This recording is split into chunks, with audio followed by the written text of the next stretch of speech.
अस्सलाम वालेकुम गाइस। दोस्तों, आज की वीडियो का बेसिकली टाइटल ये है कि पाकिस्तान क्राइसिस के ऊपर वीडियो है कि इकॉनमी क्राइसिस क्या है। यानी कि पाकिस्तान का जो इकॉनमी सिस्टम है वो हर एक इंसान जानता है कि ये बहुत गिर चुका है, लेकिन इसके पीछे बैकग्राउंड पे क्या रियलिटी है, क्योंकि इसको आर्मी कंट्रोल कर रही है ना। बेसिकली कंट्रोल आर्मी का, लेकिन प्राइम मिनिस्टर बाय नेम होता है। तो पहले तो वीडियो देखते हैं और समझते हैं कि इसके पीछे रियलिटी क्या है। Let's go. पाकिस्तानी मिलिट्री दुनिया की one of the richest company हो सकती है। क्या बकवास। एक ऐसा देश जिसके पास कुछ समय पहले चाय इंपोर्ट करने के लिए भी पैसे नहीं थे, लोग गुब्बारों में भर भर कर गैस ले जा रहे थे और थोड़े से आटे के लिए ट्रक के पीछे दौड़ रहे थे। उस देश की मिलिट्री कितनी अमीर है और कितनी पावरफुल है ये जानकर आपके होश उड़ जाएंगे। पाकिस्तान की सबसे बड़ी real estate company Pakistani military own करती है। पाकिस्तान की सबसे बड़ी fertilizer company Pakistani military own करती है। सबसे ज्यादा स्कूल्स पाकिस्तानी मिलिट्री ओन करती है और उनका टोटल सालाना रेवेन्यू हमारे रिलायंस या अडानी ग्रुप से भी ज्यादा है। पाकिस्तानी आर्मी को एक काफी इंटरेस्टिंग नाम दिया गया है। It is called a state with in a state. क्यों? क्योंकि पाकिस्तानी मिलिट्री लोगों के लिए नहीं, प्रॉफिट के लिए काम करती है, पैसा कमाती है और वो पैसे अपने ही ऑफिसर्स में बांट देती है। ये हम नहीं, पाकिस्तानी मिलिट्री एक्सपर्ट्स कहते हैं। ये हुआ कैसे और इससे भारत को क्या फर्क पड़ता है, चलिए जानते हैं आज के इस वीडियो में। ये है हमारी सीरीज पाकिस्तान एक्सप्लेन, जहां हम हमारे कॉम्प्लेक्स नेबर पाकिस्तान को समझने की कोशिश करेंगे, लेकिन एक इंडियन पॉइंट ऑफ व्यू से। अगर आपको इस वीडियो से वैल्यू मिलती है तो इस चैनल को सब्सक्राइब करना ना भूलिए। ये आपके लिए तो फ्री है, लेकिन इससे हमारी बहुत हेल्प होती है। चैप्टर 1, पाकिस्तानी मिलिट्री की ताकत। चलिए सबसे पहले जानते हैं कि पाकिस्तान की मिलिट्री स्ट्रेंथ क्या है। पाकिस्तान जीडीपी की बात की जाए तो पाकिस्तान पूरी दुनिया में 42nd रैंक पर है, लेकिन एट द सेम टाइम जब मिलिट्री पावर की बात की जाए तो पाकिस्तान 7th रैंक पर आता है। To put things in perspective, Pakistan का ranking France, Australia, Italy, Israel जैसे देशों से भी हाई है। ऐसा क्यों? क्योंकि पाकिस्तान की मिलिट्री पाकिस्तान की सबसे पावरफुल ऑर्गेनाइजेशन है। चलिए कुछ नंबर्स को देखते हैं। पाकिस्तान के पास इन टोटल 5,60,000 जवान है। पाकिस्तान के पास 2,000 से ज्यादा टैंक्स, 4,000 से ज्यादा artillery guns, 425 combat aircrafts, 9 submarines और 8 कॉम्बैट केपेबल एयरक्राफ्ट्स। चाइना के साथ मिलकर उन्होंने शाहीन 2 नाम का एक लॉन्ग रेंज मिसाइल डेवलप किया है, जिसकी रेंज है 2000 किलोमीटर्स। पाकिस्तान न्यूक्लियर वॉरहेड्स को शॉर्ट रेंज में यानी 50 to 100 किलोमीटर्स की रेंज में यूज कर सकता है। इन सारे एरियाज में भारत के नंबर्स पाकिस्तान के मुकाबले काफी ज्यादा है और इनके बारे में हमने एक डिटेल्ड वीडियो भी बनाया है जो आप यहाँ पर देख सकते हैं। यहाँ इंडियंस को खुश होने की जरूरत नहीं है, क्योंकि चाइना की आर्म्ड फोर्सेस पाकिस्तान की जिगरी दोस्त है और चाइनीज आर्म्ड फोर्सेस काफी ज्यादा टेक्नोलॉजिकली एडवांस्ड है। भारत को एक बहुत ज्यादा एडवांटेज है कि हमारे सोल्जर्स डिफिकल्ट टेरेन में लड़ाई लड़ चुके हैं और जीत भी चुके हैं। वेराज चाइना ने आखिरी लड़ाई वियतनाम से लड़ी थी और वो भी 1979 में, जो वो हार गए। लेकिन एक एरिया है जहां पाकिस्तान भारत से काफी आगे है और वो है न्यूक्लियर वेपन्स। ऑफिशियली भारत के पास 140 न्यूक्लियर वेपन्स हैं, जहां पाकिस्तान के पास 150 न्यूक्लियर वेपन्स हैं। एक इंटरेस्टिंग फैक्ट बताए तो 1993 से 2006 के बीच सरकार ने जो भी पैसे खर्च किए उनमें से 20% खर्च आर्म फोर्सेस पर हुए थे। That is 1/5 of the whole budget. That is huge. सोचिए, अगर ये सारा पैसा हेल्थ केयर, एजुकेशन या जॉब जनरेशन में खर्च होता तो पाकिस्तान आज एक इकोनॉमिक क्राइसिस से ना गुजरता। लेकिन ये बात हो रही है उस पैसे की जो पाकिस्तानी सरकार पाकिस्तानी मिलिट्री को देती है, लेकिन पाकिस्तानी मिलिट्री को इस पैसे की बिल्कुल जरूरत नहीं है। पाकिस्तानी मिलिट्री खुद बहुत अमीर है। चैप्टर 2, मिलिट्री इतनी स्ट्रॉन्ग बनी कैसे? पाकिस्तान की मिलिट्री पावरफुल है, हम सबको पता है, लेकिन अब थोड़ी गहराई में जाते हैं। इस वीडियो की शुरुआत में हमने पाकिस्तानी मिलिट्री को a state with in a state कहा, क्योंकि पाकिस्तान एज अ कंट्री एक इकोनॉमिक क्राइसिस से गुजर रहा है, लेकिन पाकिस्तानी मिलिट्री को घंटा फर्क नहीं पड़ता। The reason is their economic backbone. Pakistan एक नाम की डेमोक्रेसी है, यानी यहाँ इलेक्शंस तो होते हैं लेकिन काम वही होता है जो मिलिट्री चाहती है, और प्रूफ पाकिस्तान के इतिहास में ही छुपा हुआ है। पाकिस्तान को फॉर्म हुए 75 इयर्स हो गए, लेकिन उन्होंने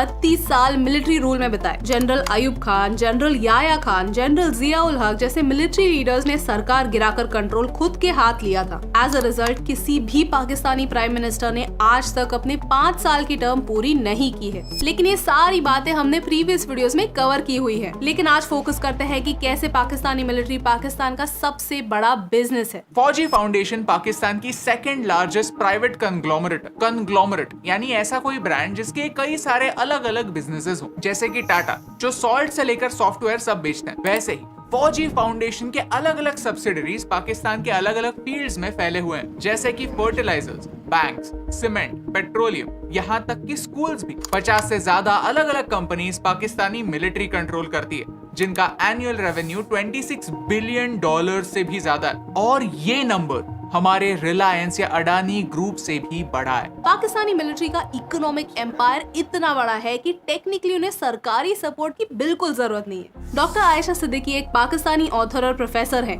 वो अपने बुक मिलिट्री इंक में कहती है कि 2007 में ही पाकिस्तानी मिलिट्री का नेट वर्थ 10 बिलियन पाउंड से ज्यादा था। To put things in perspective, ये नंबर पाकिस्तान में उस साल आए हुए FDI यानी फॉरेन डायरेक्ट इन्वेस्टमेंट से 4 गुना ज्यादा था। आर्म फोर्सेस के पास प्रॉफिट मेकिंग कंपनीज तो है ही, साथ ही साथ बहुत सारा फर्टाइल लैंड भी है।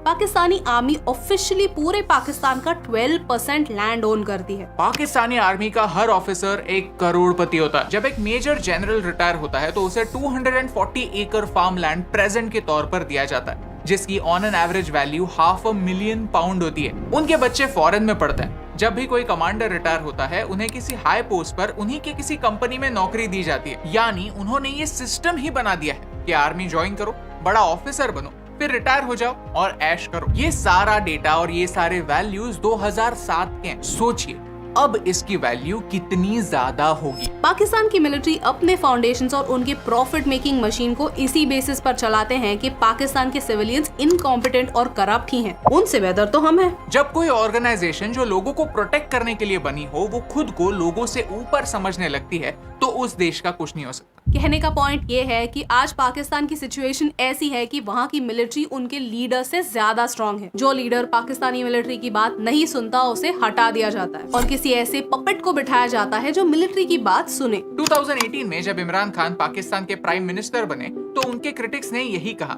कि इमरान खान के पास खुद का कोई एक्सपीरियंस तो है नहीं, वो सिर्फ इसीलिए पीएम बने हैं क्योंकि पाकिस्तानी मिलिट्री चाहती है कि ऐसा कोई गद्दी पर बैठे जो ज्यादा सवाल ना पूछे और मिलिट्री को जो करना है वो करने दे। आज वही इमरान खान कह रहे हैं कि उन्हें असैसिनेट करने का प्लान बनाया जा रहा है। हाल ही में उन्हें अरेस्ट हुई है और इनकी इस कंट्रोवर्शियल अरेस्ट की वजह से पूरे पाकिस्तान में वायलेंस हो रहा है। पाकिस्तान के इतिहास में पहली बार पाकिस्तानी मिलिट्री पर उनके ही लोग अटैक कर रहे हैं। पाकिस्तान में एक सिविल वॉर होने के चांसेस काफी हाई है और इसके बारे में हम एक डिटेल्ड वीडियो जल्द ही बनाएंगे। Chapter 3 army versus the people. Pakistan में मिलिट्री रूल की एक लंबी चौड़ी हिस्ट्री और आगे जाकर फिर से पाकिस्तान में मिलिट्री रूल ना आए, इसलिए 2010 में पाकिस्तान के कॉन्स्टिट्यूशन को अमेंड किया गया। इससे पार्लियामेंट को डिसॉल्व करने की पावर प्रेसिडेंट के हाथ से निकाल दी गई। ये कदम एक सही डायरेक्शन में था, लेकिन ये कदम सिर्फ एक आधा कदम है। मिलिट्री डेमोक्रेटिकली इलेक्टेड लीडर्स की बात तब सुनेगी जब उन्हें फंड करने वाली कंपनियों पर एक्शन ली जाएगी। इन कंपनीज को मैनेज कौन करेगा, ये डिसाइड करने की अथॉरिटी मिलिट्री के हाथ से निकाल दी जाएगी। जब तक मिलिट्री सरकार पर डिपेंडेंट नहीं होगी, तब तक वो किसी भी लीडर को आंसरेबल नहीं होगी। सोचिए, अगर जनता एक सरकार को चुनती है और उस सरकार को अपनी 5 साल की टर्म भी कंप्लीट नहीं करने दी जाती, और ये एक बार नहीं बार बार होता, तो कोई देश आगे कैसे बढ़े? पाकिस्तान का मिलिट्री डोमिनेंस पाकिस्तान के लिए एक विशियस साइकिल बनाता। देश में पॉलिटिकल इंस्टेबिलिटी है, इसलिए मिलिट्री रूल है। मिलिट्री रूल है, इसलिए बाहर की कंपनीज पाकिस्तान में नहीं आती और पाकिस्तान की प्राइवेट कंपनीज उभर कर ऊपर नहीं आती। तो लोगों की डिमांड्स फुलफिल कैसे होंगी? इसलिए फौजी फाउंडेशन जैसी मिलिट्री फंडेड कंपनीज बड़ी होती है और इकोनॉमिकली स्ट्रॉन्ग बनती है, जिनसे मिलिट्री के हाथ और पावर आ जाती है और इससे पॉलिटिकल इंस्टेबिलिटी कम तो नहीं होती, उल्टा बढ़ती है। पाकिस्तानी मिलिट्री, उनके ढेरों फाउंडेशंस, बैंक्स और उनसे आने वाला पैसा अगर लोगों की भलाई में यूज होता, तो शायद आज पाकिस्तान एक इकोनॉमिक क्राइसिस से ना गुजर रहा होता। अगर कोई पाकिस्तानी सेंसिबल है तो वो यही कहेगा कि यस, हमारा फोकस भारत को डिस्ट्रॉय करना नहीं, पाकिस्तान के कोर इश्यूज सॉल्व करना होना चाहिए। और नो, भारत पाकिस्तान पर कभी अटैक कर सकता है, इस डर से हमें मिलिट्री स्ट्रेंथ और बढ़ाने की जरूरत नहीं है। पाकिस्तान को कर्जा ले लेकर वेपन्स खरीदने बंद करने होंगे, फोकस खुद की इकोनॉमी पर करना ही होगा और लोगों के लिए जॉब्स जनरेट करने होंगे जो आर्मी से कोसों दूर हो सकता है कि आने वाले समय में पाकिस्तान के आम लोग ये मैसेज समझ जाए, इसीलिए आज पाकिस्तानी मिलिट्री को बाहर से नहीं, अंदर के लोगों से डर लगता है कि कहीं यही लोग हमारे अगेंस्ट रिवोल्ट ना कर दे और हम हमारे ही लोगों को कंट्रोल ना कर पाए। अगर आपको इस वीडियो से वैल्यू मिली, कुछ नहीं तो जी गाइस, आपने देखा कि देखें एक तरफ इंडिया वाले क्या कर रहे हैं, पाकिस्तान की सपोर्ट में बोल रहे हैं, यानी कि हर एक इंसान को ये पता है कि पाकिस्तान का नहीं जो वो economic crisis- पाकिस्तान की सपोर्ट में नहीं बोल रहे, वो पाकिस्तान की जो आर्मी उसकी सपोर्ट में बोल रहे हैं कि उनको कुछ ना कुछ देना चाहिए, पाकिस्तान के लिए कुछ करना चाहिए। बिल्कुल, यानी कि उनके वर्ड ये है कि पाकिस्तान की जो आर्मी है ये जितना बजट बना रही है, यानी कि इंडिया का जो अबानी है उससे भी ज़्यादा बजट बन रहा है, लेकिन आखिरकार वो बजट कहाँ पर रहा है? वो बेसिकली बजट आर्मी ही कंट्रोल में लाती है, लेकिन लोगों को ये कहा जाता है कि ये इसकी हम वेपन खरीद रहे हैं, यानी कि कभी भी मुल्क के ऊपर अटैक हो सकता है। मतलब इस कि चक्कर आर्मी के की ऊपर किस काम जा रहा है ये हाँ। तो आवाम को कुछ पता ही नहीं है। अवाम जानती नहीं है कि ये पैसा आखिर कहाँ पर जा रहा है, लेकिन बाय द वे अगर देखा जाए तो ये पैसा जो है वह आवाम के ऊपर लग नहीं रहा, क्योंकि बहुत ज़्यादा चीज़ें एक्सपेंसिव की जा रही हैं। सबसे ज़्यादा कंपनीज भी जो हैं वो भी आर्मी की चल रही हैं पाकिस्तान के अंदर। और एक बात और के जो प्राइम मिनिस्टर आता है वो वो- आर्मी ही उसे लाती है। उसको आर्मी लेके आती है और बस जस्ट वो ब्राय नेम प्राइम मिनिस्टर होता है, बेसिकली पीछे जो रूल चल रहा होता है वो उसमें आर्मी का। देखें कि अगर वो आर्मी के खिलाफ एक भी शब्द बोलेगा हाँ। तो उसको निकाल दिया जाएगा। उसको निकाल दीजिए। और दूसरी बात आपने देखा कि पाकिस्तान के अंदर ज़ियाउल हक के दौर के बाद आज तक किसी ने भी 5 साल गवर्नमेंट पूरी की नहीं है, यानी कि उसने 11 साल गवर्नमेंट की है, उसके बाद गवर्नमेंट 5 साल इमरान नहीं खान नहीं 5 साल की है, नवाज शरीफ ने मतलब काफी देर पहले की हुई है। हाँ पहले की है, उसके बाद बहुत ही कम की है हाँ। कि 5 साल पूरे किसी ने निकाले ही नहीं है। ये बहुत इससे ही तो इकोनॉमिक क्राइसिस आते हैं कि 5 साल गवर्नमेंट पूरी करेगा तो वो स्टैब्लिशमेंट लाएगा। अगर कोई अच्छा हुक्मरान होता ना तो इसको नहीं गुजरना पड़ता इस क्राइसिस के, मतलब जो बिल्कुल गुजर ऐसे रही ही है। है। लेकिन इमरान खान इस हक की बात करता है, लेकिन उसकी बात भी सुनी नहीं जाती। देखा आपने कि उसको भी अरेस्ट कर लिया गया, यानी कि आर्मी के खिलाफ पाकिस्तान में रहते हुए पहले वो कोई भी जैसे बोल- मर्जी आया था हाँ वाम को मतलब जज्बा दे दे कि आप मतलब आ गया, हाँ लेकिन आर्मी के खिलाफ बोला नहीं। जब उसने आर्मी के खिलाफ एक भी शब्द बोला तो उसी वक्त हटा दिया उसको। उसको अरेस्ट कर दिया गया। और आर्मी के खिलाफ कोई भी बंदा बोल नहीं सकता पाकिस्तान में रहते, जब भी बोलेगा उसको अरेस्ट कर दिया जाएगा। और उसकी दूसरी बात ये कि अगर वो किसी बाहर के कंट्री में भी जाता है फिर भी उसके ऊपर अटैक जारी रहते हैं। और इमरान खान ने आते क्या किया कि जब उसकी गवर्नमेंट पहले 2 साल चली, उसके बाद गवर्नमेंट जब उसकी हटा दी गई, उसके बाद उसने इतने ज़्यादा एहतजाज किए और जलसे करवाए कि लोगों को इकट्ठा किया, अवेयरनेस दिलवाई, लेकिन पाकिस्तान की आवाम उसके खुद ही नहीं बाद चाहती। निगरान हुकूमत आई थी।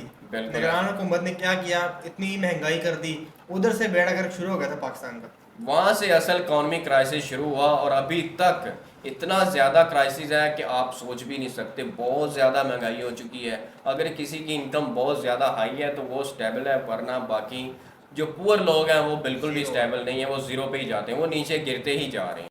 तो पॉसिबिलिटी है कि अगर इमरान खान की गवर्नमेंट आती है तो ये सिस्टम और मामला सेट हो सकते हैं। अगर इमरान खान की गवर्नमेंट नहीं आती तो ये जैसे सिस्टम चल रहा है ये वैसे ही चलता रहेगा। गवर्नमेंट यानी कि आर्मी की बात सुनी जाएगी और गवर्नमेंट बराए नेम होगी। तो आई होप कि वीडियो आपको पसंद आई। और अगर वीडियो अच्छी लगे तो वीडियो को लाइक करो एंड मेरे चैनल को सब्सक्राइब करो। इस वीडियो का हमने ओरिजिनल लिंक नीचे दिया हुआ है डिस्क्रिप्शन में, आप इनको जाके सब्सक्राइब फॉलो कर सकते हैं। तो फिर मिलते हैं नेक्स्ट वीडियो में, तब तक के लिए अल्लाह हाफिज़।